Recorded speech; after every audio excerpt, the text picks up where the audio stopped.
بسم اللہ الرحمن الرحیم۔ السلام علیکم۔ جب روح نکلتی ہے تو انسان کا منہ کھل جاتا ہے۔ ہونٹ کسی بھی قیمت پر آپس میں چپکے ہوئے رہ نہیں سکتے۔ روح پیر کو کھینچتی ہوئی اوپر کی طرف آتی ہے۔ جب پھیپھڑوں اور دل کی روح کھینچ لی جاتی ہے اور انسان کی سانس ایک ہی طرف یعنی باہر ہی چلنے لگتی ہے، یہ وہ وقت ہوتا ہے جب چند لمحوں میں انسان شیطان اور فرشتوں کو دنیا میں اپنے سامنے دیکھتا ہے۔ ایک طرف ابلیس اس کے کان میں کچھ مشورے دیتا ہے تو دوسری طرف اس کی زبان اس کے عمل کے مطابق کچھ الفاظ ادا کرنا چاہتی ہے۔ اگر انسان نیک ہو تو اس کا دماغ اس کی زبان کو کلمہ شہادت کی ہدایت دیتا ہے۔ اگر انسان کافر ہو، بد دین، مشرک یا دنیا پرست ہوتا ہے تو اس کا دماغ کنفیوژن اور ایک عجیب حیت کا شکار ہو کر شیطان کے مشورے کی پیروی کرتا ہے اور بہت ہی مشکل سے کچھ الفاظ زبان سے ادا کرنے کی بھرپور کوشش کرتا ہے۔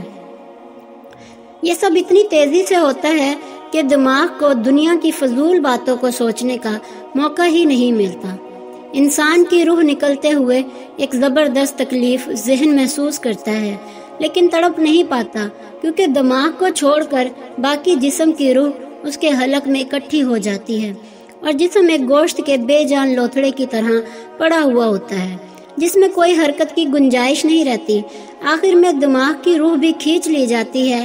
آنکھیں روح کو لے جاتے ہوئے دیکھتی ہیں، اس لیے آنکھوں کی پتلیاں اوپر چڑھ جاتی ہیں۔ یہ جس سمت فرشتہ روح قبض کر کے جاتا ہے اس سمت کی طرف ہوتی ہیں۔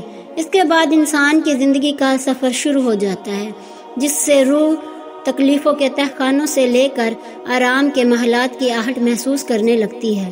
جیسا کہ اس سے وعدہ کیا گیا ہے، جو دنیا سے گیا واپس کبھی لوٹا نہیں، صرف اس لیے کہ کیونکہ اس کی روح عالم برزخ کا انتظار کر رہی ہوتی ہے، جس میں اس کا ٹھکانہ دے دیا جائے گا۔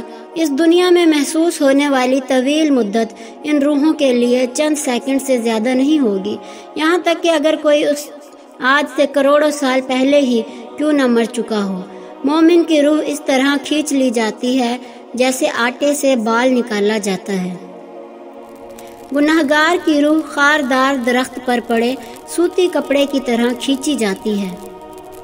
اللہ سبحانہ تعالی ہم سب کو موت کے وقت کلمہ نصیب فرما کر آسانی کے ساتھ روح قبض فرمائے اور نبی پاک صلی اللہ علیہ وسلم کا دیدار نصیب فرمائے۔ آمین یا رب العالمین۔